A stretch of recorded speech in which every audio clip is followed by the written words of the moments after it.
The year is 1993. The NYPD is on high alert, hunting a man responsible for at least 5 murders in Brooklyn, New York. He's not just a criminal, he's an enigma. 2 years earlier, he jumped bail and vanished. Since then, he's left a trail of blood and terror evading capture at every turn. He's quick to shoot, fearless, shrouded in whispers of supernatural protection. To his enemies and the authorities, he's more than a killer. He's a phantom. They call him Babyface. And by the end of his reign of terror, there will be 15 lives lost. This is the story of Richard Babyface James White, Brooklyn's Invisible Man. Richard James White was born in 1973, growing up in the heart of Brooklyn. By his teenage years, he was already part of the Parkside Gang, a stick-up crew notorious for robbing drug dealers and high-stake robberies in Flatbush near Parkside Avenue. One heist, an armored car robbery, scored over $100,000, but a worker was killed in a gunfight with the gang. But it wasn't until a personal tragedy that Richard's transformation into Babyface began. When his brother Glester was killed, something inside him snapped. What followed was a deliberate mission for vengeance. In February '91, Richard shot Kevin Smith, the man he believed had killed his brother. Arrested, but released on bail, he disappeared, choosing a life on the run. He was 19 years old. Richard's nickname Babyface wasn't just ironic. With his short stature and youthful appearance, he looked more like a middle schooler than a cold-blooded killer. But anyone fooled by his appearance wouldn't live to make the same mistake twice. Babyface wasn't just violent, he was unpredictable. Robberies turned into assaults, murders became routine, and no one was safe. In one case, Babyface and his crew barged into an apartment to rob some dealers but found 2 teenage girls instead. The would-be robbery turned into a horrifying assault. Later, one of the girls spoke to the police. Babyface ambushed her and an officer, firing at them at the squad car before vanishing. As his notoriety grew, so did the rumors. Babyface wasn't just elusive. People claimed he was protected. Stories of Caribbean Obeah magic, an ancient tradition of spiritual protection and spells, began to swirl. Babyface himself leaned into the myth. He claimed to have traveled to Jamaica where an Obeah witch doctor cast a protective spell over him. Allegedly, he also sent clothes back to Jamaica for blessings, making him invisible to both his enemies and the authorities. Whether these claims were true or a psychological tactic, one thing was certain. Babyface was becoming larger than life. Babyface didn't just kill, he turned his murders into spectacles. In one incident, he was riding the handlebars of a bike pedaled by an accomplice. Armed with a gun in each hand, he shot at 2 rivals on Ocean Avenue. When the shooting stopped, 2 men lay dead with 2 others injured, and Babyface had slipped away once more. By '93, his suspected body count was 5. These killings, often linked to drugs or gang disputes, made him a regular on America's Most Wanted, with emphasis on how trigger-happy he was. Detectives described him as a man who would shoot at the slightest provocation, a walking powder keg of rage and violence. For 2 years, Babyface evaded capture, fueling the legend of his supernatural protection. Whether it was the NYPD's overwhelmed caseload or something more mysterious, Babyface always seemed one step ahead. But his luck would run out in Georgia. On April 28, '94, Babyface's hot temper would be his undoing. After a minor car accident in Stone Mountain, Georgia, Babyface argued with the other driver, Anthony Macklin, and his fiancée. When Macklin insisted on calling the police, Babyface shot him multiple times and fled. This time, local authorities moved quickly. Babyface and his accomplice Devin "Ricky" Tiki Brown were arrested within hours. The so-called Invisible Man was finally in custody. In December 1994, Richard Babyface James White and Devin Brown stood trial for the murder of Anthony Macklin. Ballistics evidence and eyewitness testimony sealed their fate. Both men were sentenced to life in prison. Even behind bars, Babyface appealed his conviction twice, but the courts upheld the verdict. By the time of his incarceration, Babyface was suspected of 15 murders, a staggering tally for someone barely in his 20s. Was Richard Babyface James White truly protected by supernatural forces, or was it all a carefully crafted myth? What we know for sure is that Babyface believed it. His audacious crimes, shooting from bike handlebars, attacking police cars, and committing murders in broad daylight were the actions of someone who thought himself untouchable. Perhaps the Obeah rumors were just another weapon in his arsenal, designed to instill fear and hesitation in his enemies. Or maybe, in a city overwhelmed by crime, the myth of Babyface thrived because no one could catch him. Did Babyface create his legend, or did we? Baltimore, Maryland, a city known as much for its cultural richness as its struggles with crime.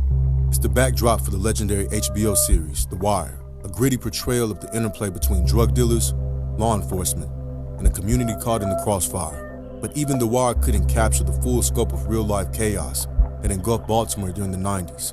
Today we delve into the story of Anthony Ayeni Jones, better known as AJ, a kingpin who ruled East Baltimore with an iron fist. AJ's reign of terror left a trail of violence, destruction, and fear. From raking in $30,000 a day in drug money to ordering hits even from behind bars. Anthony A.J. Jones emerged as a towering figure in Baltimore's underworld during the 1990s. At the helm of a sprawling drug empire, A.J. moved heroin and cocaine, flooding East Baltimore with narcotics. His operation wasn't just lucrative, it was deadly. He didn't shy away from intimidation and homicide to maintain dominance. Jones' criminal network often clashed with rivals. Their feud turned East Baltimore into a war zone. Entire neighborhoods bore the scars of their battles, drive-by shootings, daytime assassinations, and countless lives lost. Among those casualties was Jones' own stepbrother, John Jones, allegedly with AJ's own blessing, under suspicion of being a police informant. The climate of fear wasn't just born of greed, it was strategic. In a world of competing factions, murder wasn't just a tool, it was currency. By 1994, law enforcement had AJ in their sights, led by Sergeant Andre Street and Detective Terry Hipkins of the Baltimore City Police Department. A task force began building a case.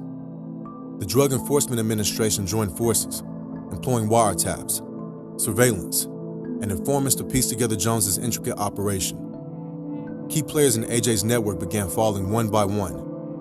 In February 1995, Rodney Montgomery, a trusted lieutenant, was arrested on I-95 with $35,000 in cash. K-9 units detected drug residue in his car, linking him directly to Jones. Derek Hellstock, a cocaine supplier based in New York, was apprehended with kilograms of product destined for Jones. Despite the mounting pressure, AJ seemed untouchable, but authorities weren't just after his drug network. They were building a murder case.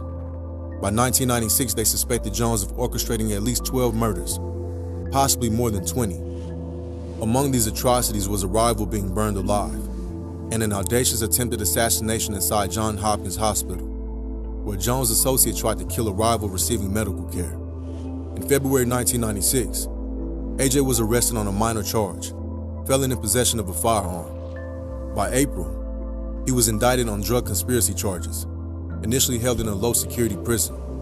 Authorities allowed him phone privileges, a decision that would prove fatal for two people. While behind bars, Jones learned of federal plans to pursue more severe charges, including murder. Fearing witnesses' testimonies could sink him, AJ acted. He made phone calls to his associates, using street slang to order the execution of two potential witnesses. One of those targets was his own stepbrother, John Jones. The recordings were damning. On the call, AJ explicitly stated, "Make sure you know they do that shit tonight. ET that John tonight. That gotta go." John Jones was shot dead on February 26, 1997. Another target survived despite multiple gunshot wounds. In May 1998, Anthony Jones faced federal charges for drug conspiracy, racketeering, and 3 murders, including the retaliatory killings he orchestrated from prison. After 11 hours of jury deliberation, AJ was found guilty on all counts. The state sought the death penalty, but he was ultimately sentenced to life without parole. The revelations from his trial were shocking. Despite clear evidence of his violent behavior and phone calls arranging murders, prison officials had made no efforts to restrict his privileges until 1998, 2 years after the killings. Following his conviction, Jones was transferred to the ADX Florence Supermax prison in Colorado, where he remains today. Isolated from the outside world, his days of ruling the streets and the prison phones are long over. Now you are up around Harlem, Alpo, Yeah. Rich Porter. Listen, let me tell you something. Rich Porter, I used to listen. I used to see this little Rich Porter all the time because he used to like my cars and stuff. Yep. With my trees, always come around the Dapper Dan and look at my money and cars and stuff. But I'm looking at this little, he's just a kid, right? And then one day, one of the kids from Dapper Dan comes up and he says, Richard is dead. Yeah. And I thought he died from fucking, got sick or something. I didn't know. He's such a kid. I didn't know he's no fucking drug dealer. He's no kingpin. Right. He's just a little baby. Right. Wow. He's a little baby. I don't even look at him as an equal. He's a little child. Right. He's a big drug dealer. He used to be around me all the time. He used to never say a word. He's looking at me. What did Apple do? Everything. Everything. Okay. You know, and It's everything. Things that we could say we done crazy things back in Right. our days, but he's done a lot. It's a guy, yeah. It's a guy in there. He died? I don't know if he died. I seen, but I don't know. He was just laying there. Shit. Nah, he came from down there. The car just came. I heard the shot though. I heard something like blah, and then later on I just see here. On Sunday, about 3:20 a.m., police were called to Frederick Douglass Boulevard near West 147th Street. A dark red pickup truck crashed into parked cars. The driver was shot 5 times in the chest through the car window and killed. I heard 5 shots, 1 and then 4 consecutive shots after that. A mysterious Abraham Rodriguez moved into a modest Lewiston, Maine apartment sometime in 2015. The 49-year-old Puerto Rican just rocked up, set up a life, and befriended the locals. Abraham worked at Walmart for a while and eventually made enough to start his own construction company. He built an image as the construction worker, avid bike rider, and truck enthusiast. Oddly, Mr. Rodriguez had a thirst for life, unlike most men his age. Almost like he spent the last 25 years in a jail cell. He had more money for someone of his occupation, too. The luxury cars and the Harley Davidsons rose a lot of eyebrows, but no one asked any questions. Surprisingly, his first time at the local bank, he seemed clueless about anything bank-related. The teller asked him, "Have you never had a bank account?" To which Abraham responded, "No, I never needed one." He enjoyed skydiving. Hey, we're jumping out of an airplane today? Yes. Why are you doing it? It's on my bucket list. Bucket list? Yes. Hey, you ready to check it off? Yes, I am. We're going 13,000 feet and going real fast back Nice. towards the earth. Let's go skydiving, baby. Popping wheelies, and hooping with teenagers in the park. He seemed like good people and a happy-go-lucky out-of-towner. On the weekends, he'd disappear on trips to New York and come back with a truck full of girls and blast music out of his apartment. Mr. Rodriguez loved his trips down to the city more than anything, and they gradually became more frequent. Sometime in 2021, he made the 6-hour drive from Lewiston to his native part of Harlem for a Halloween soiree. It would be his last. In the revels of that Halloween night, Mr. Rodriguez left the party's venue and climbed back in his red Dodge Ram. A strange man walked up to the side of the truck and without hesitation fired 5 shots into Abraham. Mortally wounded, Abraham drove a short distance away while throwing a few heroin packs out the window as the strength left his body. He then crashed and expired. It was a big news story the next day. Shootings aren't anything rare in Harlem. It made the news because Abraham wasn't really Abraham like he said he was. He was Alberto, or in the streets, Alpo. And boy, did Harlem remember Alpo. They remembered the Puerto Rican kid who'd stand on the corner and sling heroin packs for the older hustlers. They remembered the 15-year-old who ran a crew of grown men, the long lines of crack fiends stretching blocks to buy Alpo's product. They remembered the matching jewelry and cars, the Dapper Dan garments they'd never seen before, the adrenaline seeker and attention junkie. And they remembered the man who murdered his friend. Alberto Martinez was born in Harlem in the 60s. Harlem of old was a gutter of New York and a far cry from modern Harlem. There wasn't too many ways off the block, so a good majority of Harlem's able-bodied men took up profession in hustling.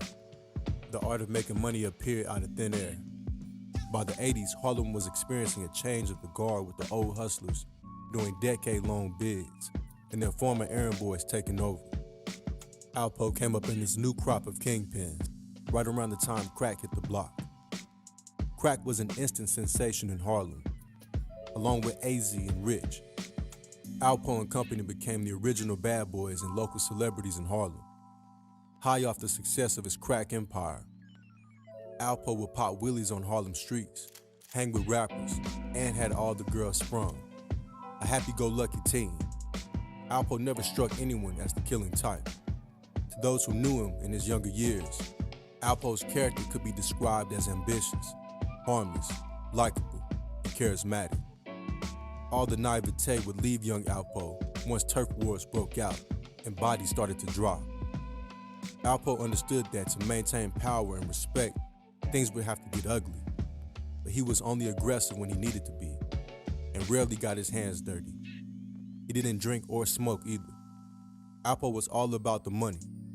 He wanted it more than anyone.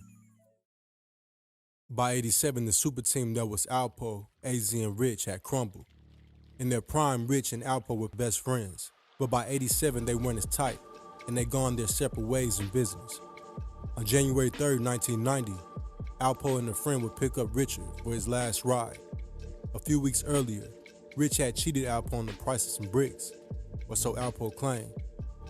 Rich didn't have to lie about it, so Alpo lost trust in him after that.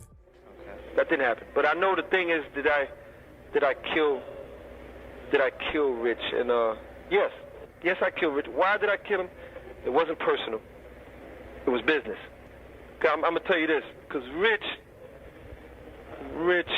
like I told you, like the story I do with the connect and all that. Rich, he was lying to me about something that there was no reason to lie to me about, and in my mind, it just told me that if this little bit of money can come between what I thought was a wonderful relationship and a friendship, then no telling what you might sell me down the line for. And I gave him the opportunity to tell me the truth, not once but twice. So when I already came with the plan with my little man, and like, yo, if he lied to me, we just gonna do what we need to do. Then that's what happened.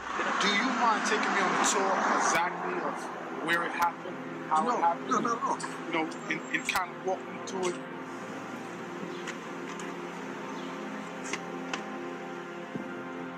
Right here where I was meeting Rich that night. And I pulled up right here. He got into the van. He got into the van right here. And once he got into the van, I knew I had to lock. I locked the doors. And as I was pulling off, I was asking him, because it didn't take long after I pulled off, I was asking him, like, yo, Rich, where did you get that coat from, man? That shit was good, because I wanted to make him comfortable. That shit was good as a motherfucker. He's like, I got it from my connect. So yeah. So from there, I knew he was lying. I turned to my little man. I gave him the nod. Once I gave him the nod, my little man spent, because he was short, so he could stand up in the van. Next thing you heard was the 2 gunshots. Bang, bang.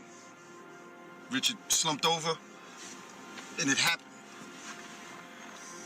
It happened right here. It happened right here. At this light. At this light, it happened. I'm saying, in my mind, I'm saying to my little man, yo, he's dead. He's done it. He just got hit with a .357. Twice.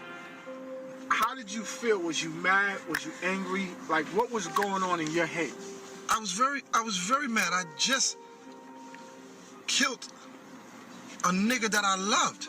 A nigga that I was getting money with. A nigga that I called my brother. So I pulled over like right here, just threw the van up on as close as I can to the rail. Once I pulled over, my little man, Gary's probably like 5'3", 1 something, so I'm trying to stay behind this. I'm trying to stay behind the steering wheel. I'm trying to stay in the driver's seat just in case we got to pull off and have him go dump the body. But when he went to go try to get Rich out the car, he couldn't pick him up. He couldn't pick him up. Rich was bigger than him, so he couldn't he couldn't move him to put him in the woods and all that. So now I had to get out the van to go help him. And when I went to go help him, Richard made a sound. So that shit startled me. Like, oh shit, he's still alive. So I grabbed the gun. I grabbed the gun from my little man and put one in his head. And then I had to pick him up. I had to pick him up and dump him in the woods and leave his body. I was able to, get him where he needed to be. And then we jumped back in the van, and I made sure I didn't skid off or anything like that to leave any kind of tracks. And we left. The job was sloppy, and NYPD found the body the very next day. Alpo played it off like he was shocked and scared about the whole situation. Soon after, Alpo packed up and moved his operation to D.C. Alpo explored and learned D.C. first, learning the market and networking. Alpo took over after Rayful Edmond went down, D.C.'s head honcho at the time. Alpo had met him already and had his blessing. Murder was the name of the game in D.C., so Alpo and his cronies turned more violent. He understood that out there, killers respected killers, so he recruited Wayne Silk Perry as his enforcer, a man who claimed to have killed 100+ people in the 80s. A problem with Alpo was a problem with Wayne. Make sure to check out our Wayne Perry video for more on him. Demencio, another famous New York kingpin, established himself in the DC drug market after New York started getting less lucrative. As the story goes, Demencio either disrespected or was messing with Alpo's wife, something Alpo couldn't stomach. In a ploy to squash the beef and prevent any bloodshed, Alpo invited Demencio to a public basketball game for a face-to-face. Demencio was a situation where he really disrespected himself and he disrespected other people, and that's why that happened to him. Okay. Yeah, he thought he was tougher than what he really was. But I ain't play with them Brooklyn dudes. You ain't play with them? Nah.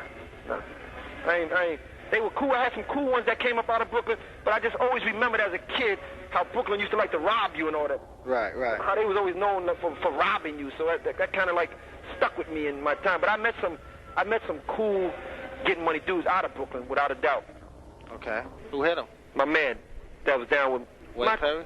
Not Wayne, but the kids that was up on the Wayne. Wayne, too many people knew him as far as right there, so we got one of his little soldiers to hit him. But I was shaking his hand. I told him, I said, when you see me shaking his hand, I nod my head.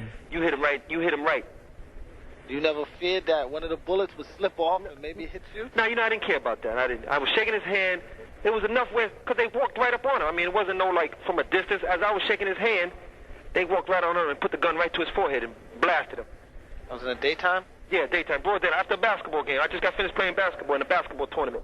So now did that put the police right on you?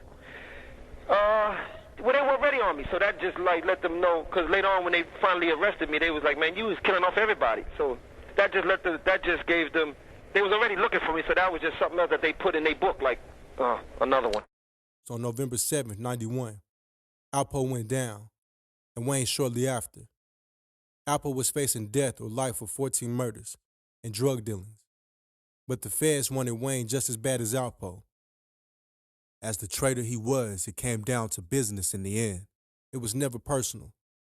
Alpo could remember all the murders in detail and became the key witness against Wayne. Now, he didn't just kill him. What he did was first he stabbed us several times because sometimes we couldn't get into the spot. Sometimes we didn't want to carry pistols all the time. We couldn't get into the spots all the time. So we bought some nice switchblades. Right. Some nice sharpeners in case we had to stab somebody, we get up out of there. Right. So he had one of those knives with him. So he stabbed her several times first in the back seat, all in the face, in the head, in the body. He stabbed her several times first. Then he shot her like 4 or 5 times. Because this was testified against him, but he beat the case. Okay. But he beat the case. Yeah. So her brains and everything was splattered all in the back seat. Wayne stayed solid and never snitched on anyone. In the end, Wayne got 5 life sentences, and Alpo 35 years. Both at ADX Florence, home of America's least desirables. The party that was Alpo's first 25 years of life in the free world was over. His story went something like this. A young hustler grew into a millionaire kingpin, murdered his friend, cheated, and publicly executed a defenseless man, and ratted on a trusted partner. He left a legacy no one could respect, not even hardened thugs. While Alpo did his 35-year bid, the world changed, and he became hood famous through bootleg paid-in-full DVDs, and then forgotten altogether as the years went by. Alpo got out in 2015 after doing 25 years, settled in Lewiston under the Witness Protection Program, and kept himself busy till he got that itch to visit his old stomping grounds again. Something deep in his psyche needed attention in Harlem. The government claims witness protection has a 100% success rate if you don't break the rules, but Alpo was never meant for a square type of life. When the mysterious sighting started in Harlem, Alpo was like a mythical creature. No one could believe it was actually him. And Alpo, I just recently seen him. He came to my show at the Apollo. I had a big show at the Apollo with Keith Sweat and everybody, and he came to the backstage. I was like, yo, it's a ghost. Right. It's like seeing a ghost, but, you know, seeing your friend from way back. I wonder how he feels about himself. The news outlets jumped on Alpo's story real fast when his corpse was identified. The name had faded from memory, but a good few still remember his glory days. Regardless, Alpo's name had an unwashable stain on it. Rat, traitor, double dealer, or any word along those lines. The internet flooded with conspiracy theories of who did it, but why seemed obvious to many. Comeuppance for a life of dirty deeds. In the consensus, no one felt bad for Buddy. The killer ran off into the dark that night, and no one saw who did it either. The chase was on for the NYPD and the Instagram detectives. On his last day, Alpo was on the phone discussing a movie deal with his old partner AZ, a chance to make some much-needed bread.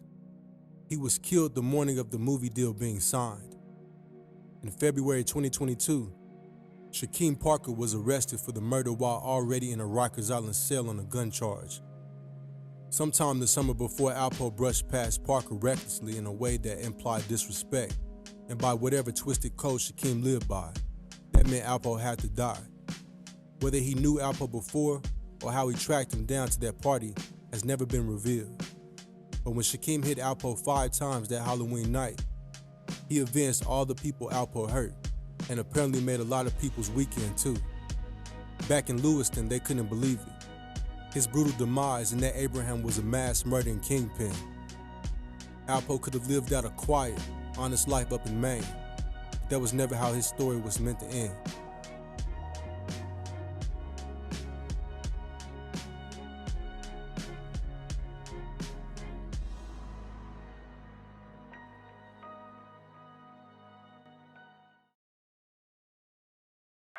Yeah, he would kill certain people. He would kill certain dudes that were popular with the women. Right. Just so they could have a funeral because he knew all the girls was going to come to the funeral. Get out of here. I'm telling you, I'm not. He would do stuff like that. Just so that. Like if you was a dude known with the hookers, Right. he may kill you just to bring them out for the funeral, and he'll come to the funeral real jazzy and book about 10, 15 of them hookers. At the funeral. That was off the hook out there, man. For undisclosed reasons, our victim, who didn't know Wayne's face, got into it with Wayne and company. Harsh words were exchanged, and they pull into a parking lot where Wayne challenges him to a fight. Sensing it wouldn't be a fair scrap, the man declined. Wayne Perry draws a gun and forces the man to strip naked. After the indignifying act, Wayne shoots the man in the backside, making him limp away in agony. Wayne and company all break out laughing in this late-night show of crack-era sadism. No one knows if they finished the man off or not. Safe to assume he did, and all for a quick laugh, casual crack-era violence, and just another night in the life of DC's Grim Reaper. Before the name drops and rap lore, to friends, he was Silk, a smooth dresser and a ladies' man. To DC, he was the Grim Reaper, and to America, he was the Michael Jordan of murder. But how did DC's most feared menace go under the radar for years? Wayne Perry might be America's least documented serial killer, and often a side character in the Alpo Martinez story. Sadistic, quiet, and known for the kind of savagery that would make you wince. In the early 90s, Wayne Perry and company would drive around their stomping grounds in Southwest D.C. They owned the city, and Wayne's name was already an urban legend in the hood. His name was discussed quietly and never to the cops. But what's the story of America's most unrecognized killer? Born in the projects of Southwest D.C. in November of 1962, a far cry from archetypal D.C., at least the one you have pictured in your head. As a boy, Wayne spent a lot of time in Georgia, where people called him boy a lot and would fight often, molding him into a quick-tempered young dude and acclimatizing young Wayne with violence. Back in D.C., a young Wayne ran a crew of thugs who would steal purses from middle-aged women. His home life wasn't any better. His cousin was a credit card fraudster and encouraged him to stay in the streets. The same cousin would go on to coax him to committing his first murder. As the story goes, Wayne's cousin wanted a man dead, a partner that had double-crossed him to be exact. The plan was Wayne would do the job because the target would never suspect the kid. Wayne was surprisingly eager to do the hit, not to prove himself or anything, but just to kill someone. All Wayne asked in exchange was that if he could keep the gun. He wanted it to scare local kids and gain respect from his crew. In his hood, fear was power, and Wayne already understood this well. On the day of the hit, Wayne met up with his target, struck up a conversation, and asked for some ice cream. To get said ice cream, they had to go in a building, then down some stairs. Minutes later, the target had 3 shots in the back of his head, and Wayne took off running the way he came. Now sprinting away from the scene, Wayne noticed something odd. The shells were still in the gun. He got home crying like the plan had failed. In a panic, his cousin asked what happened. Wayne showed him the gun, and the 3 spent shells were still in the chamber. Now, by design, 22 revolver shells don't hit the ground, but a 14-year-old Wayne had no clue. He wasn't sad that he took a life. He was sad he didn't empty the whole clip. A monster at 14, and only getting started. On the streets, Wayne had graduated to hustling gamblers using sets of rigged dice and cards. He also grew an affinity for baseball bats and guns.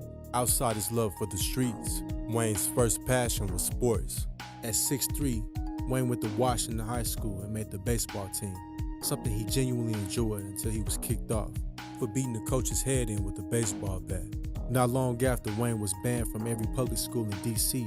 for shooting a hall monitor during a school riot. Wayne says he didn't do it, but everyone else says it was him, a precursor for his lifelong disdain for rats. To get his GED, Wayne would be sent to an alternative school. Now at home with similar rowdy teens, more his crowd.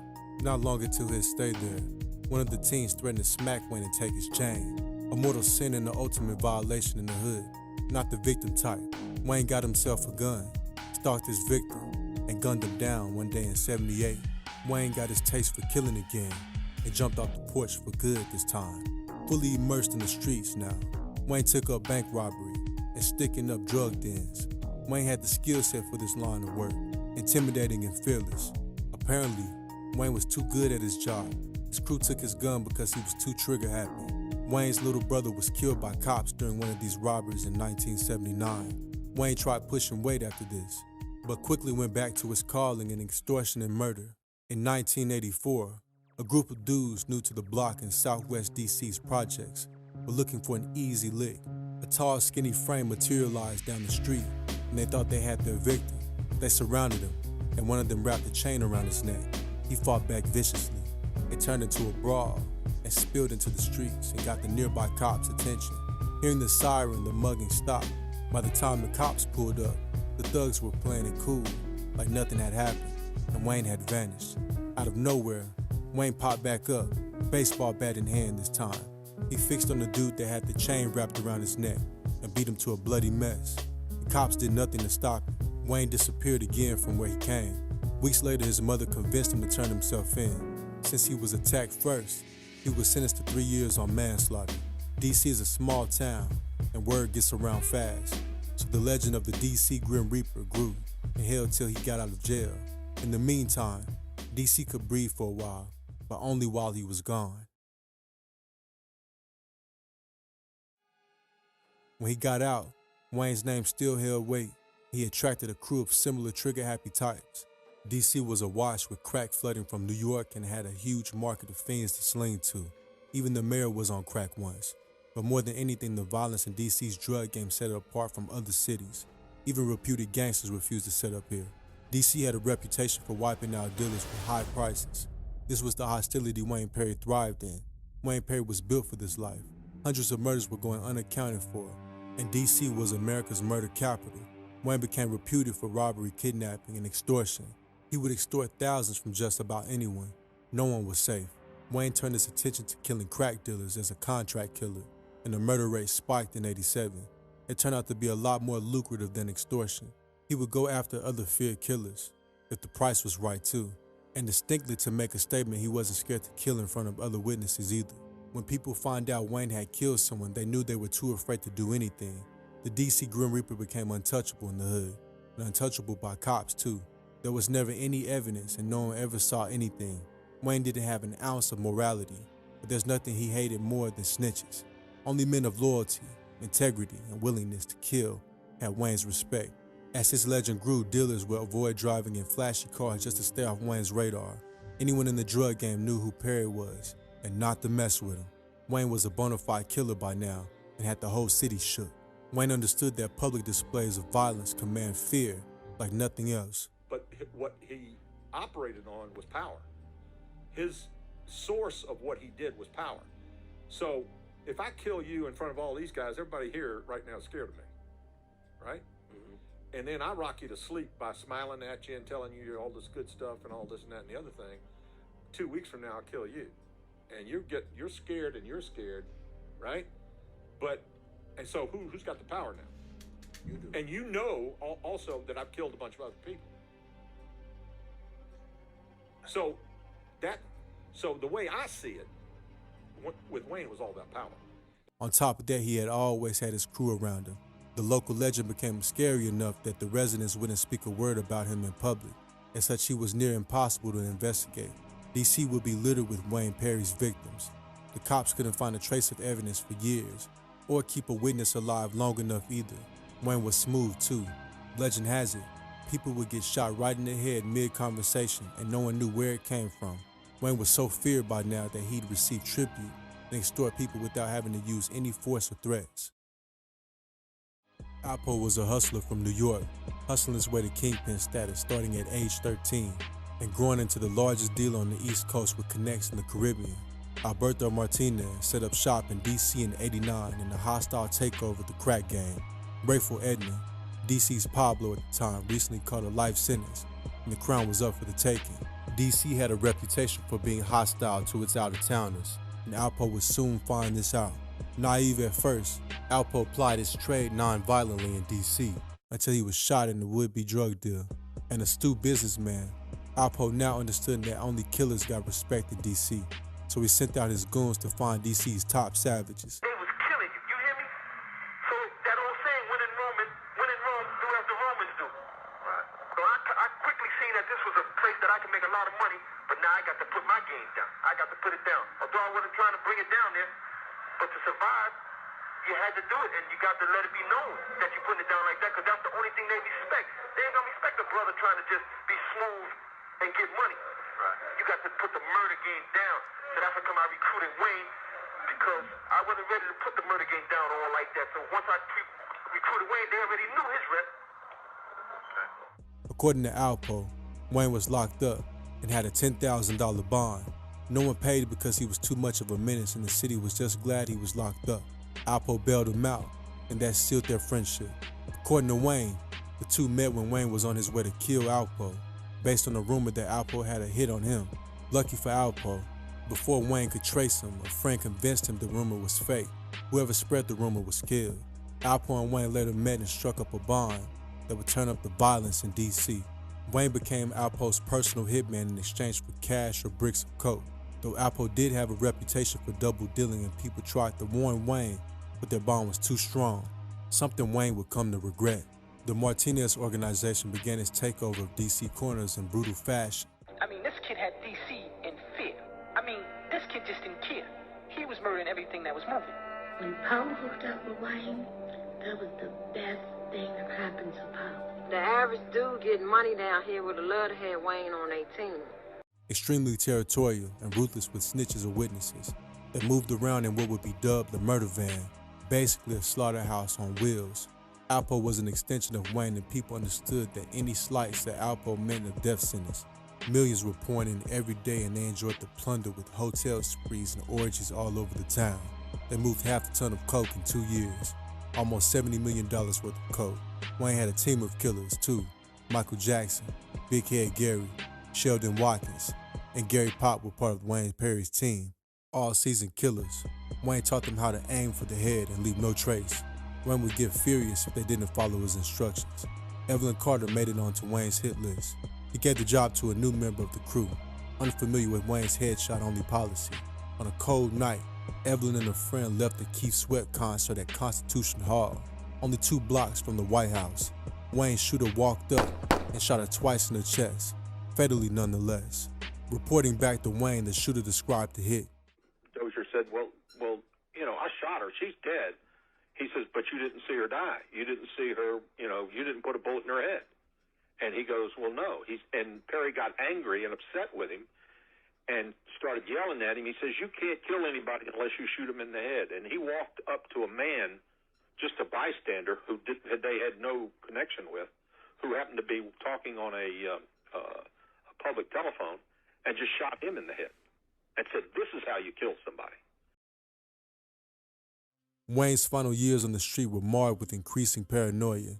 He would return to the scene of his own murder shortly after the cops to see if he had to kill witnesses too, and anyone asking any personal questions was a cop.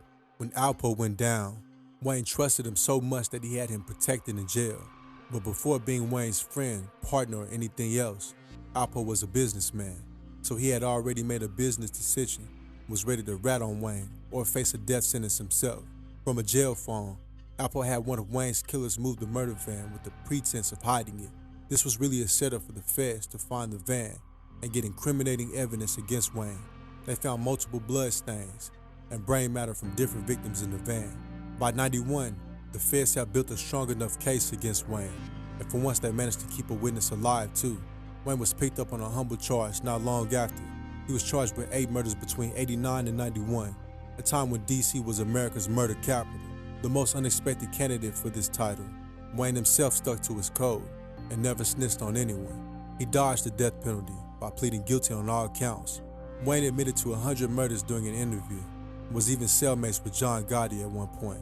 Currently, he's locked up in ADX Florence with America's top savages, where he spends 23.5 hours in a cage. He is converted to Islam and is now Nkosi Shaka Zulu El. That's the story of America's top undocumented savage, a testament to the crack era America.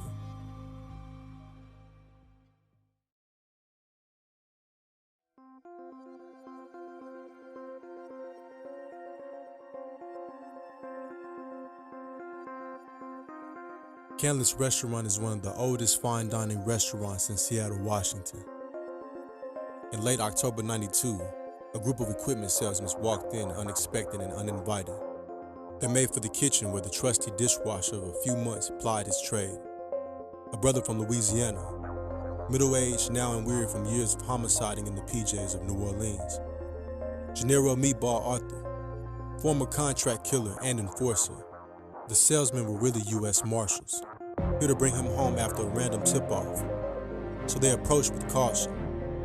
Meatball was arrested without issue, bled out in front of confused rich folks, and quickly extradited to NOLA to answer for his crimes. A huge bust for NOLA PD, and the closing chapter in the story of the Mets gang. The Big Easy has a brutal history and has topped the charts countless times as one of the worst cities to call home. From the sugar plantations to Jim Crow, crack era madness, and post-Katrina NOLA, inner city NOLA has become a microcosm of all things ghetto America. But in this video, we're going back to a pivotal time period when Meatball and his cronies ran the streets and wrote the playbook for gangsterism in the town. Some say he was from Jackson Avenue, others say he was from Calliope. Regardless, they were both seedy hoods, deep in the trenches where rent ranged from $8 to $22 a month. Sometime in the 80s, in the NOLA public school system, a younger, innocent Gennaro walked into class with a questionable haircut. They flamed his ass and baptized him Meatball. The name would stick with them into the crack years, and there was nothing funny about it then. As a child, he always wanted more. He was surrounded by hustlers and big timers. The fastest way off the projects was taking mentorship under these types.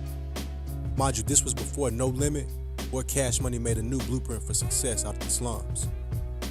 Meatball was always too small for sports and an easy target for local bullies. In a bid to get some respect, he got a 9mm pistol and equalizer. The bullying stopped and he became infatuated with fear his 9mm induced. So he picked up a robbing habit. He got his start robbing dice games for cash to feed his drug habit. He was known to rob hustlers too. Pretty quick everyone knew about Meatball, but people would speak about him quietly. He was so feared in the younger years that he would walk up to people unarmed and just say, "Give it up." But the next chapter in his come up would feature the entry of stove-fried cocaine to the NOLA drug market, a scourge that spread quick and made things a whole lot worse. Crack. Sam Scully was a godfather-type figure in the NOLA PJs and came up through proceeds from his drug fiefdom of front town Calliope, a pitiful-looking shanty town on the outside, but $1 million drug economy on the inside. Calliope, like any other projects in America, were a city within a city, and different sections were turf for the drug crews here. Stepping out of bounds could mean death. Glenn Metz, another big-timer hailed from back of the roads of Calliope. Master P and his brothers were from the court side, and Delia Court always had a reputation as being one of the worst parts of the projects. Sam Scully was well-connected legally and seemingly untouchable through the shield he put up via bribing local cops and rubbing ops out of existence. With a long resume of doing dirt, Meatball offered his services to Mr. Scully. He got the job, and Meatball now mentored under Sam Scully. He got his start as a contract killer. The weight of his name multiplied. Now he was feared citywide. Sam Scully was murdered in 1987, execution style allegedly. Rumors say Sam and Meatball argued and Meatball shot Sam in the head by accident while trying to scare him. There's also rumors that Sam Scully would record himself sleeping with women. Sam had someone's kinfolk on film, and word went around the hood fast. Said person caught up to Sam and killed him over the disrespect. Or the most popular theory, that a young, ambitious Glenn Metz ordered to have the murder of Sam Scully. Regardless, the murder went unsolved to this day, and the crown was up for the taking. Glenn came into his stride in 1987 and rose from a street hustler to a full kingpin.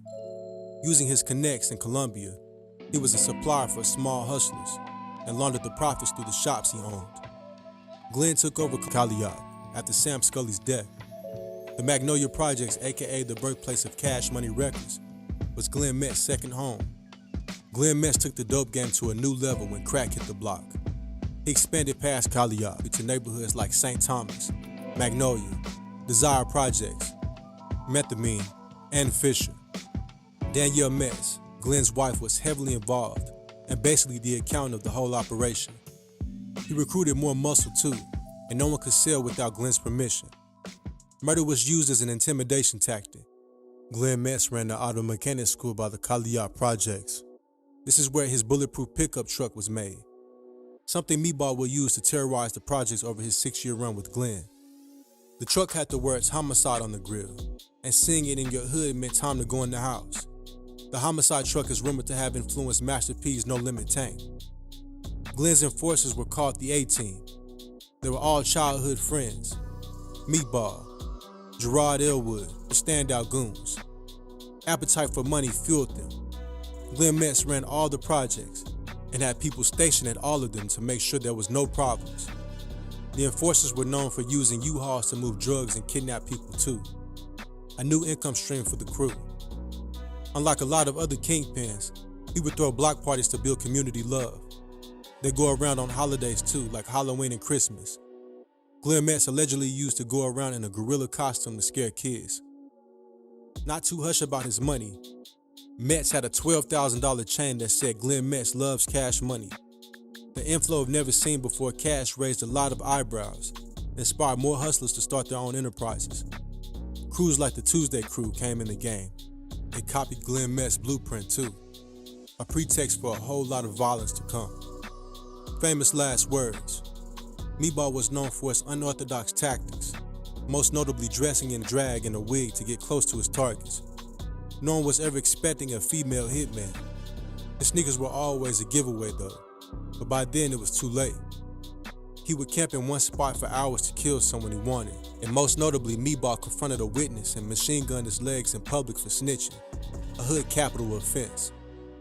With the Napoleon complex and fearless, he had grown into a bona fide enforcer, racking up 70 bodies in the crack era, unconfirmed of course. If you hit the king, you better kill the king. If you shot at Meatball and you missed, you were dead. There's hundreds of stories about him today. Saying, if you from New Orleans, you know about Meatball. You know about that getting dressing up like lady jumping out of garbage cans and shit. They know about that. In summer 1990, doing his duties as an enforcer, Meatball machine-gunned 5 people in the Earnhardt Expressway ambush.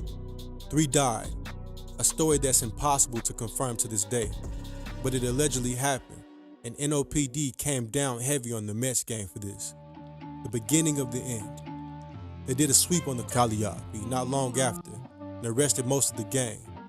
Glenn, Danielle, and Meatball remained free though. The government invented the Mets gang to make it a RICO so they could sweep up everyone. Glenn went down in Chicago, Meatball in Seattle, and Danielle in Jackson, Mississippi. There was never any evidence for the shooting though. The charges stuck regardless, and the Colombian drug dealers even testified that they had supplied Glenn. All the major players in the gang caught life sentences for murder and cocaine distribution. Despite what the feds felt was cutting the head of the snake, NOLA projects fell into a civil war for Mets gang territories, and the rate doubled in '94 after Mets and company were locked up. Calliope became the bloodiest projects in the U.S., a heavy title given how messed up some of the other ones were. NOLA isn't any better today.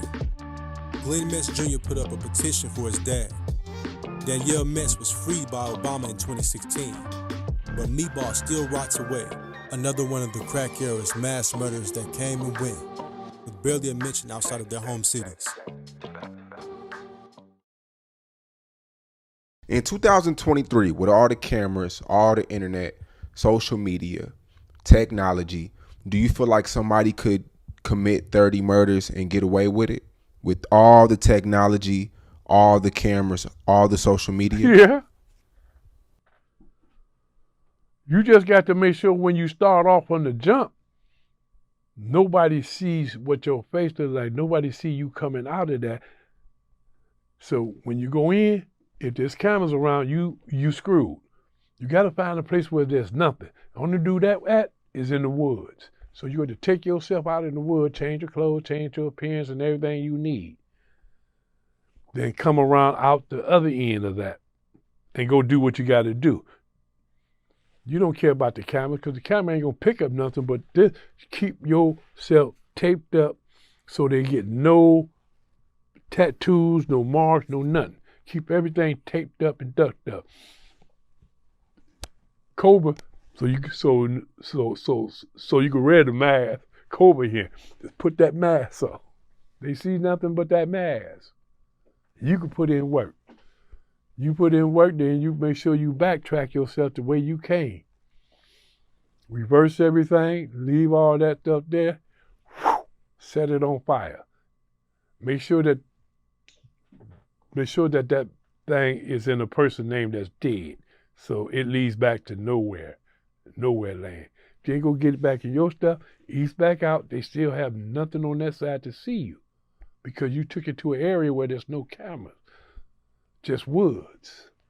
You always go check out your route first to make sure that you got a clean getaway. Once you got a clean getaway, hey, it can be done. That was a detailed account of how to commit a perfect hit from a seasoned hitman. Known to some as Boone, the Iceman or Grim Reaper. In his day, he was Detroit's most feared hitman, possibly ever. But lately, he has been a hot commodity of street/gang podcasts. That's when I started my hustling, about 9. For a man who claims over 30 murders, his story hasn't been made into a movie or even a Wikipedia page yet. He claims to have been offered movie rights for his story, but for free. Something he is completely opposed to, on top of a fear of being conned out of his story.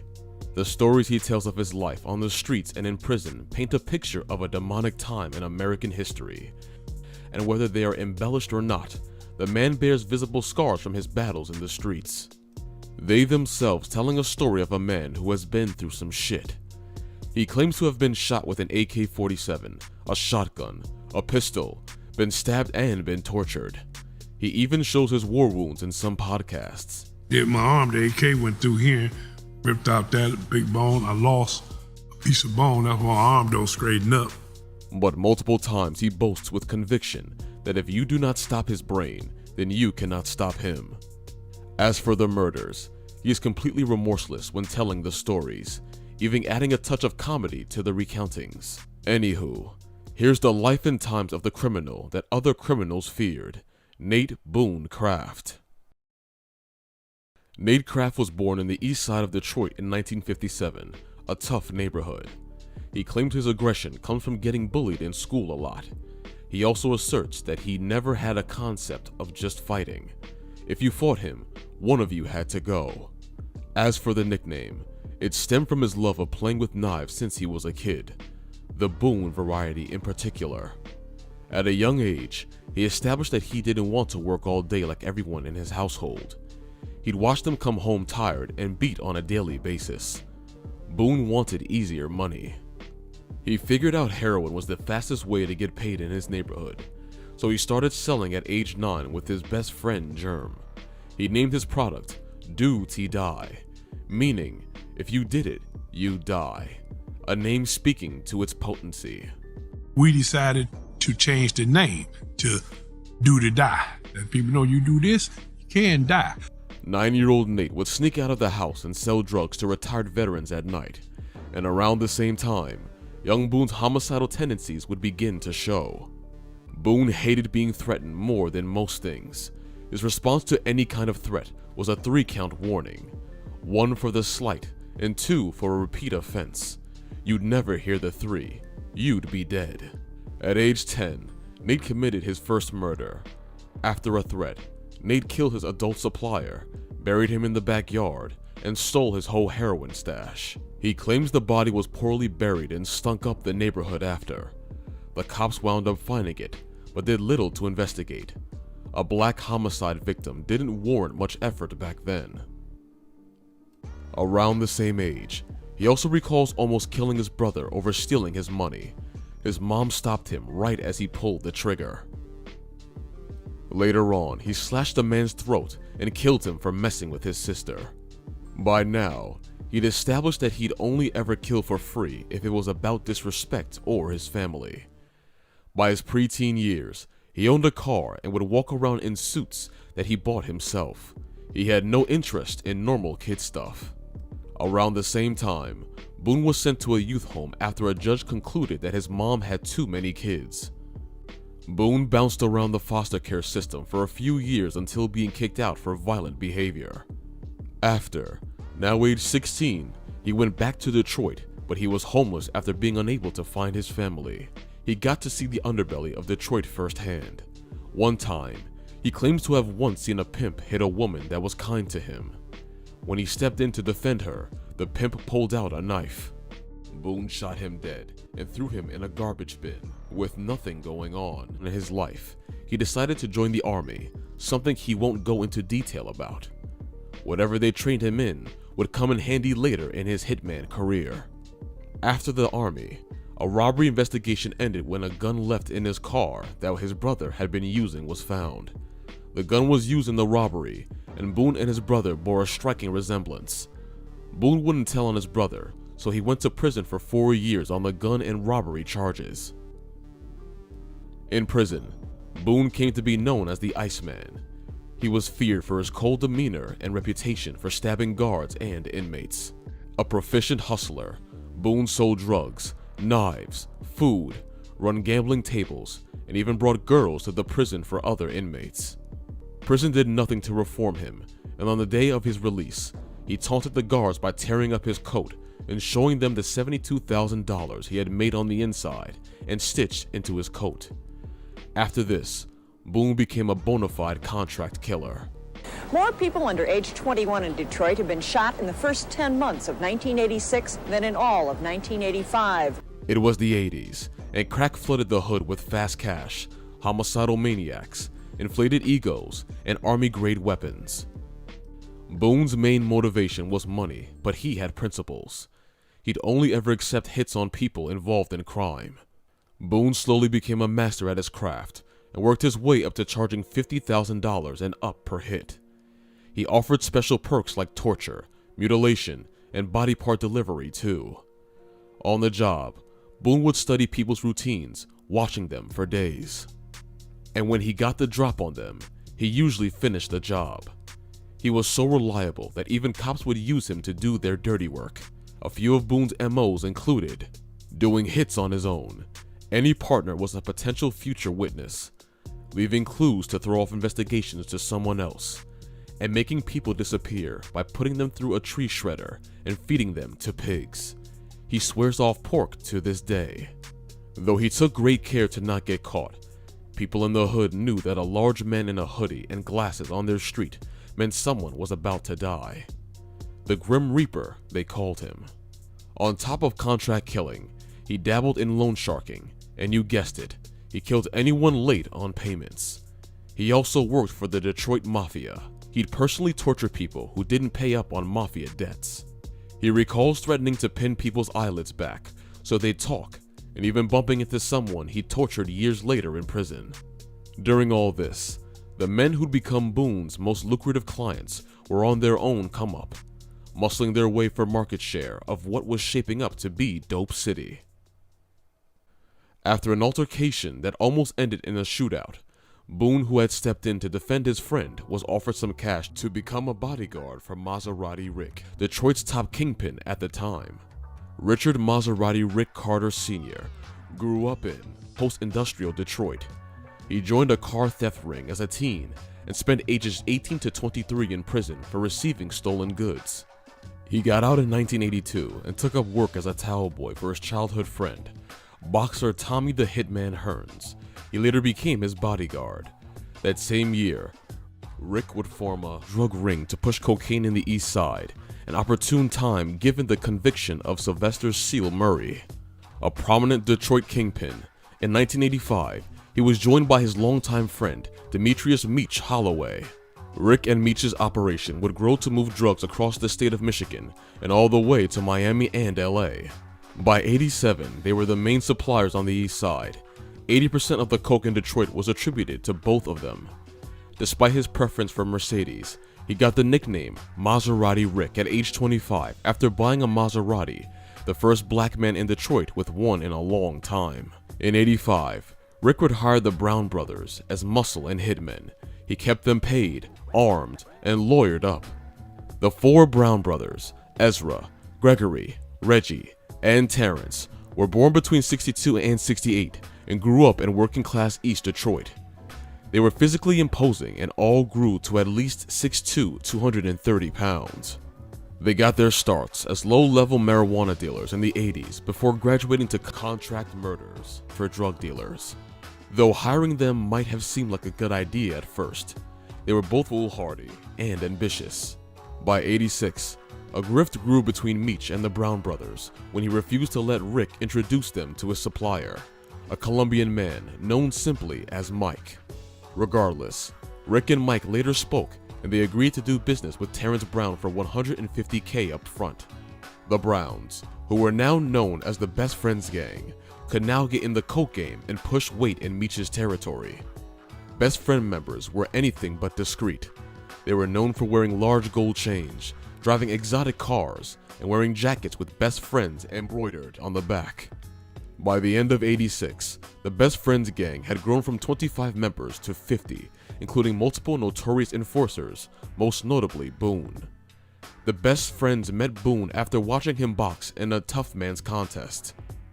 Boone claims to have fought and TKO'd Butterbean at one of these contests. This isn't verifiable online. After the fight, the Browns approached him, commending his fighting skills, and asked him if he wanted to work for them. Boone agreed. Boone would now be working with both Maserati Rick and the Best Friends. According to Boone, He was only ever loyal to whoever paid him most. Boone claims he would scare members of the Best Friends gang, many who had never been to prison, with prison stories about grown men being turned out. He encouraged them to shoot it out with the cops if they ever thought they'd get caught. It was a ploy, because this way, there wouldn't be anyone to snitch on him if they got caught. In the interim, Boone would also take on freelance side missions, most notably taking an alleged $125K hit from Detroit City Council President Gail Hill. The hit was on Richard Whiteboy Rick Wershey, a teenage informant who threatened to expose corrupt Detroit cops, but after multiple attempts including a drive-by, sniping him while he left the courthouse, sneaking Boone into the same prison as Wershey, and planning to hit a prison unit Wershey was moved to with rocket launchers. Wershey would be sentenced to life without parole before they could kill him. On the streets, the dope game was getting increasingly violent, and in December of '86, Ezra Brown was killed when he and Terrence, who survived the headshot, were shot in a drive-by. Ezra Brown was laid to rest 7 days later. That night, Gregory Brown was killed in a drive-by while walking on the east side. He was still in the tuxedo he had worn to the funeral. Meach was suspected to have ordered both murders, and in retaliation, Terrence Brown put a hit out on Meach. After Gregory's death, Reginald and Terrence became more aggressive and set to take over the whole east side. That meant a lot more killing. Reginald, known as Rockin' Reg, was the group's chief enforcer, a man Boone claims was crazier than him. He'd often get high and have Boone drive him around the west side for random drive-bys. As for Maserati Rick, he'd made a lot of enemies over the years, with his gang rumored to have been involved in over 100 murders by then. His biggest rival was Big Ed Hansard, another kingpin on the east side, and a former friend. It's rumored that the beef stemmed from a disrespectful remark. Big Ed is said to have claimed that his nickname was given to him by Rick's mother, and by '87, they were out to kill each other. Even with the help of Boone, at least 3 attempts at killing Big Ed failed. Bannister ran through the back. That's the only reason why he survived, because I had shot at him, caught him in the top part of his underarm because he was like this and his hat came off. On September 10, 1988, after leaving his house quietly while his bodyguard Boone was asleep, Rick and Big Ed had a shootout at one of Rick's car washes. Rick was hit in the stomach and put in the hospital. No one involved in the shooting cooperated with the police. Boone would come to Rick's bedside, but so did Terrence Brown. The latter insisted that Boone leave Rick to recuperate and come work for them. Boone accepted. Officials say 2 men were seen near his room when the shooting was discovered. Really, we don't have a whole lot of details other than the fact that some people saw 2 men. 2 days later, a man would walk into Rick's hospital room, room 307, at Mount Carmel Mercy Hospital. The 29-year-old was officially pronounced dead at 6:01 p.m. from gunshots to the face. He was buried in a $16,000 Mercedes-themed coffin. To this day, Boone insists Terrence had Rick killed because they knew who his supplier was and didn't need him anymore. No one has ever been convicted for the killing. In the aftermath, Maserati Rick's crew split between his big brother Clyde and the Best Friends. Talks to make peace failed miserably. In October 1988, Boone was removed from the picture at a critical time when the gang war was getting ugly. After letting Terrence Brown use his car, Boone was randomly stopped by the police. They'd find drugs that Terrence had left behind in the ashtray of the car. Boone got locked up for 1.5 years for this. Reginald Brown would get life for a murder charge the same year as well, leaving Terrence to run the Best Friends. On September 17, 1990, Carter's brother Clyde and his girlfriend, Patricia Scott, were shot to death by an assailant after exiting his pickup truck with their 1-year-old son. The baby was unharmed. The next month, despite faking a kidnapping and hiding out in Las Vegas for a few months, Meach was shot to death while shopping in his favorite clothing store in downtown Detroit. For Boone, the final straw was his little brother getting killed while he was in prison. Word on the street was that Terrence allegedly gave Andre, Boone's brother, drugs to sell, but he kept the profits for himself. He figured his relation to Boone would shield him from any consequences. He thought wrong. Terrence had him killed anyway. When Boone pieced it together, he was furious. As revenge, He agreed to become a DEA informant. He confessed to all his crimes in exchange for immunity. Boone's cooperation was a huge deal because he was the only one of the best friends who was willing to testify. He would inform on 6 people responsible for killing his brother, people that he had planned to kill anyway. Boone got out in 1990, still fully intent on killing anyone involved in his brother's murder. Though they never knew that he knew about it, Boone never did get a clear chance at retribution. In July of 1991, Terrence Brown, suspecting that Boone was cooperating with the federal government, which he was, offered Boone 20 grand to kill a person who had murdered a best friend's member. Unbeknownst to Boone, the real plan was for both he and the rival to be killed. When Boone, Charles Chucky Doo Wilkes, and other members of the gang tracked the target down days later, the group opened fire on a taxi he climbed into and killed him. Moments later, Boone was also shot by his crew, but they ran off when they saw him raise his gun even after taking several shots. He was subsequently found, taken to a local hospital, and treated for multiple gunshot wounds. But because Boone's participation in the shooting constituted a violation of his parole, he was sentenced to 12 to 30 years in prison. Even with Boone out of the picture, the Best Friends operation wouldn't last much longer. In March 1992, a month after a successful appeal on his murder charge, an unmasked Reginald Brown casually walked up to the porch of an East Side home and started shooting. He killed 4 people in minutes. The motivation being that one of them had snitched on the Browns previously. Reginald stayed on the run till March 1993, when after tracking his phone, the feds spotted him and Terrence at a Benz dealership all the way in Manhattan. Reginald was caught, but Terrence escaped on a motorcycle and fled into a subway station. At 1 a.m. on August 9th, 1993, in the parking lot of the Ramada Renaissance Hotel in College Park, Georgia, police found a stolen GMC Yukon with Michigan plates. In the trunk, they found a body wrapped in a bedsheet and garbage bag. The man was wearing only a Shaquille O'Neal t-shirt and underwear. It was Terrence Brown. Brown, who hadn't checked into the hotel, was dead from a single gunshot to the head. Best Friends members Stacy the Machine Colbert and Charles Chucky Doo Wilkes are believed to have had Terrence murdered out of fear that he'd been planning to do the same to them. That was the end of the Brown brothers' reign of terror in Detroit. After 17 years, Boone was released in 2008 and moved back to East Detroit, where he lives under his real name. He has never been concerned about being labeled a snitch and dares someone to say it to his face.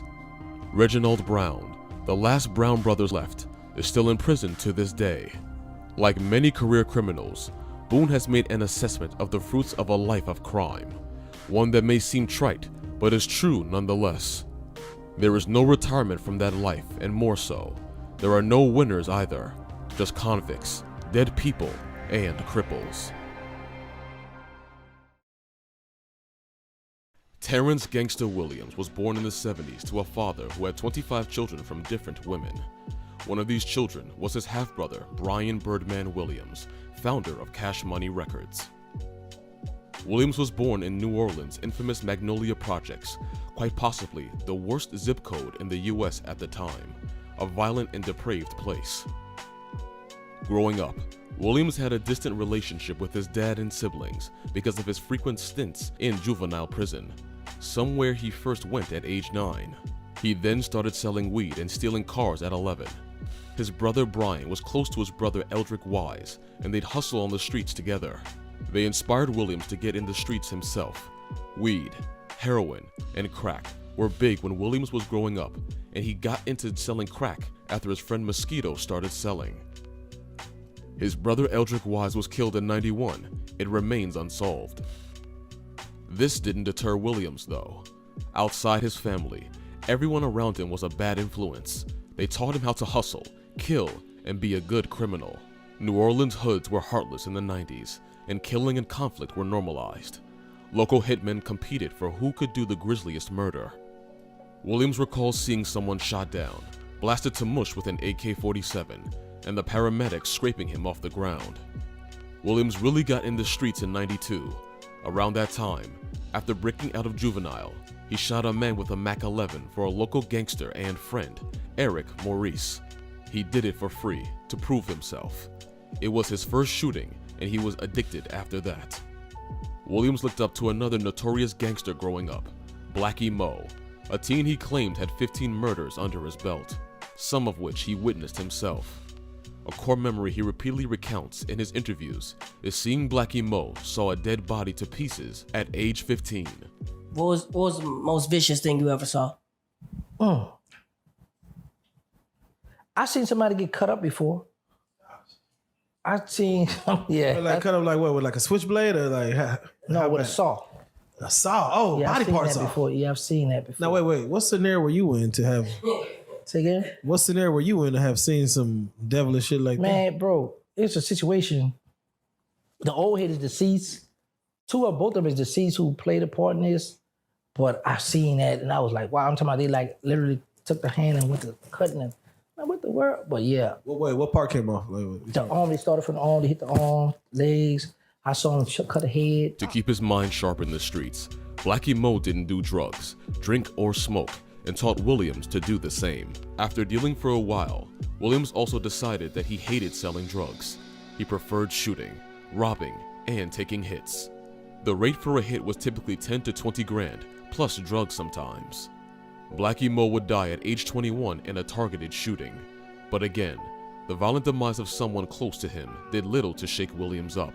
Williams built a violent reputation in the streets, and while in juvenile, another respected gangster from the Magnolia, Elvin Killer Stone Nelson, gave Williams his nickname, Lil Gangsta. The Hot Boys crew was formed in '94 and comprised of Magnolia hitmen Gangsta, Dooney, Sterling, and Mosquito. They went by the motto, "We don't bust raps, we bust caps." The term Hot Boy was local slang that implied both notoriety and popularity, with the hood, cops, enemies, or females.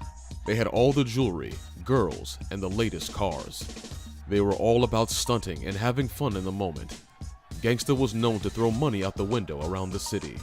In the 90s, the Hot Boys had beef with other projects like St. Thomas, but regardless, they thought they were untouchable. They prided themselves in on-site shootings and striking the enemy first. If they got shot at, they'd go shooting their enemies at random. And unlike some other cities, they used to walk up unmasked, so they'd make sure they hit their target. They didn't do drive-bys.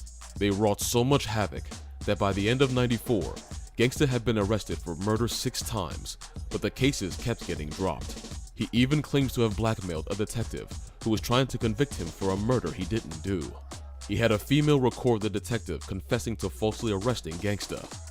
After that, he had the detective arrest certain drug dealers so he could steal their drug stashes and money. Calio, another major project and one of America's worst, and the Magnolia used to be united. The Calio was also home to the Miller brothers, otherwise known as Master P, Silk the Shocker, and C Murda, rappers from No Limit Records, a New Orleans hip-hop powerhouse at the time. Unbeknownst to the Hot Boys, a war was brewing, and one night, Gangsta was almost killed in an attempted shooting. 2 nights later, his friend Mosquito was shot 18 times at the Calio projects. His death kicked off a war. Calio Slim, an enforcer for No Limit and friend to Master P, was the alleged shooter. Sterling would later be killed while hanging with Gangsta at the Iberville projects. He was shot several times after an ambush and foot chase. Gangsta claims that the war was 30 versus 3. He and friends OG Blabber and Hot Bezo against the Calio. Calio Slim didn't live much longer and was shot over 20 times in front of the Rose Tavern bar. Gangsta is said to have been responsible for the murder of Calio Slim, something that would later be proven false in jail in a peace brokering meeting between Gangsta and T-Dub, Calio Slim's cousin. The meeting officially squashed the beef. Ultimately, the Calio versus Magnolia war was part of the reason No Limit never clicked up with Cash Money. Brothers Birdman and Slim launched Cash Money Records in '91.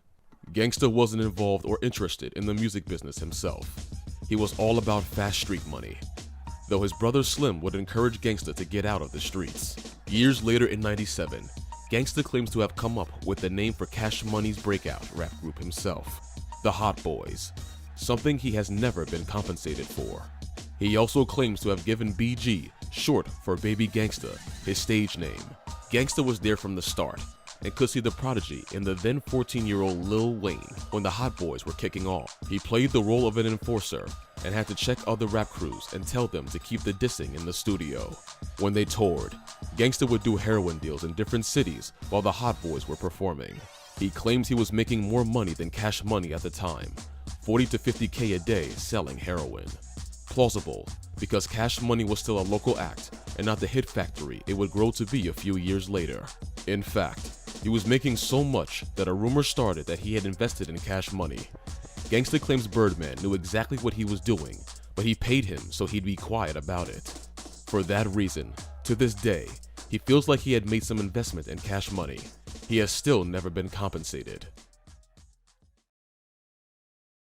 By '98, Gangsta's heroin enterprise grew big enough to get him involved with connects from Brooklyn, New York. He and a friend would fly to Brooklyn to meet them for the first time. So, man, we go to New York. We flew into the John F. Kennedy Airport. We went to the Howard Johnson Hotel, and we caught a cab from there to this restaurant. Me and Blabber, OG Blabber. So we in this restaurant, and they got these two pretty Latino women. Man, I'm talking about beautiful. So I'm telling the connect. I'm like, listen. I said, me, one girl. She's like, later, we talk about that later. I'm like, all right now, but I want the girl now, man. I ain't worrying about the drug right now. I'm here now, I want her. So we go in the back of the restaurant. It's three of them. It's one light-skinned, two light-skinned, one your colored dog. He's the head one. And as we talking, now back then, ounces of heroin was $2,500 back in New York back then. So he's trying to charge us $4,500. I'm like, man, I didn't came here for night. But I'm like, okay, I'm from out of town, so he's trying to treat me. I'm out of towner, right? But now, in my mind, I'm a gangster, right? So I'm getting a little upset, so we kind of like arguing a little bit, right? But I had to catch myself. I was like, hold up, bro, you don't have a stick pin on you. You way to New York, nobody don't know you out here, and you in the back of a restaurant. It's like about 3 a.m. So they get the drugs. Blabber tests it, and we on this side of the restaurant, and Blabber we about to little deep fry it. So the man said, see, told you it's good. So Blabber ducked it there like, it's all right, ain't all that. I said, when he say that, it's good. So we negotiate the price, so we go up front. So the man section, he got me away from Blabber. He put me at this table and got Blabber at the table over there, talking to the other people. He said, me like you. Him no like, no trust. So, but I'm like, this is my brother you talking about. I'm talking about you don't like you. All right, we're going to get you. All right, I got something for you. So we work a deal out. I had wound up owing him $1,000. So we got the heroin. We went back to, we flew out there, but we got on a Greyhound to go back. They made a partnership, and the Connects loved Gangsta because he'd sell their product fast. They planned on having him take over the whole New Orleans market. They also planned to visit New Orleans, but Gangsta had already made plans to lure them to a house, tie them up, and kill them. Something he unwisely discussed on his wiretapped phone. Gangsta had a separate Nokia and had wrongly thought his phone couldn't be tapped. It had taken the feds 3 months to get authorization to tap his phone. On March 6th, '98, before he could do the planned hit, Gangsta was arrested by an FBI tactical unit. And when the feds catch you, they have a 99% conviction rate. Birdman paid $20K for his lawyer, but surprisingly, Gangsta was offered 3 years to rat on Birdman and Cash Money. The prosecutors had it out for Birdman. They were convinced that Cash Money was a front for illegal activity. He was the one they really wanted. The feds also wanted him to confess to cold case murders to reduce his sentence, but he understood that doing that may have gotten him killed in the streets. Eventually, he confessed to killing 40 people himself and confessed to murders that his friends Sterling and Mosquito had done. They were already dead. In the end, he was charged with continual criminal enterprise and sentenced to life. He was 23. It was a charge typically reserved for kingpins, though Gangsta wasn't even pushing that much weight to begin with. At that time, he had no clue how the legal system worked, and today he feels like he was played. He was never actually convicted of murder. The fact that he'd never see his hometown again didn't really hit him till Hurricane Katrina in 2005. In '99, while inside, he started his own record label, Shot Caller Records, with various artists that made up Uptown superstars. They'd release one album under the label called No More Dreams. Gangsta would call in from jail to appear on the intro and outro. It's an uptown thing, nigga. From the 3 to the 13. As I proceed to hit the motherfucking weed. Yo, what's up, Wardy? Getting how I live, baby. Hey, what's up with these clowns out here talking about they too cold to be a house? Hey, bro, whatever. Gangster, killer, hustler, however you want to nickname yourself, say something like that. That only mean one thing. That little girl inside, I'm getting grown, very mannish, and sassy. Bro, man, you started your own record company from jail, dog. For sure, baby. Man, you gotta be stopped. Hey, Playboy, I can't be stopped. Gangsta, man, what's coming up next, dog? I'm trying to get Cash Money Shot Caller Sugar Slim to co-sign for me. Co-sign for what? Baby, I'm trying about a Superdome and have a DJ on a ferry. Gangsta, how in the hell you can pull that off from jail, dog? It don't start when a player get popped. But say, bro, I want to send a shout out to all my people who stuck with me with this album, who helped me out, my family, much love to all my homies that did always be in my heart. And right now, bro, I'm about to go jump in my jacuzzi in the cell, bro. For sure, bro. You laying that ballin' back down, huh? Hey, bro, like I say, bro, my money long, bro, you know, and with the help of Cash Money, bro, I can't be stopped, bro. Shot Caller Records on their way, baby. Shot Caller for life, bro. You know, neighborhood superstars, baby. You know, we coming out, man, for the 99, you heard me? Hey, bro, I got a high-leg Cadillac and Monty, bro. Made figure records, bro. They on their way, too, bro. For sure, bro. And that nigga Mo Boy in here laying low with me, you heard me? All top, bro. And we just laying low, letting everybody out there get this shine on. And you know what, bro? You know what I might do? Next, for the new millennium, for the prettiest female, bro, I might let her come visit me, bro. You heard me? I'm gonna hook on Q93. I might give her to come visit me. That's all good, you heard me? I'm out, baby. Gangsta claims he could have signed Lil Wayne after a convo with Birdman about his Hot Boys rights. Allegedly, Birdman wouldn't give him any money, so he asked to sign Lil Wayne, who was still 17 and not a mainstream act yet. This never materialized. Not long after his sentence though, Cash Money signed a $30 million deal with Universal. Cash Money blew up after that, and was a mainstay in 2000s hip-hop. A lot of major artists came up under Birdman, and Lil Wayne went on to sell hundreds of millions of records. Birdman cut his brother off after 6 months in prison because he was allegedly moving drugs in prison with the money he sent him. Birdman didn't need any more heat from the cops, especially with Cash Money finally picking up steam. The rest of Gangsta's people took care of him during his sentence. New Orleans murders dropped significantly when Gangsta was locked up. On the streets, the Dooney Boys emerged under Doonies, the only hot boy left. Leadership after Sterling and Mosquito were killed, and Gangsta went to prison. Dooney ran the drug trade at the Magnolias with an iron fist, and it bred internal tension. In May 2000, a younger Magnolia resident shot Dooney, and he later died in the hospital. That was the end of the OG Hot Boys. After spending 23 years and 10 months in prison, Gangsta was released in 2022.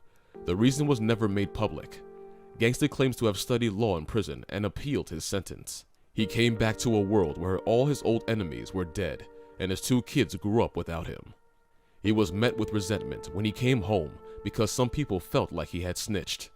But Gangsta doesn't feel that way because no one has ever been convicted because of him. Gangsta is now a YouTuber and has plans to break into the movie industry. He claims that a lot of people lie on his name on the internet, with many snitching allegations, but he only entertains the internet drama because he gets paid to. Today, Gangsta prefers to be called Terrence Civilian Williams.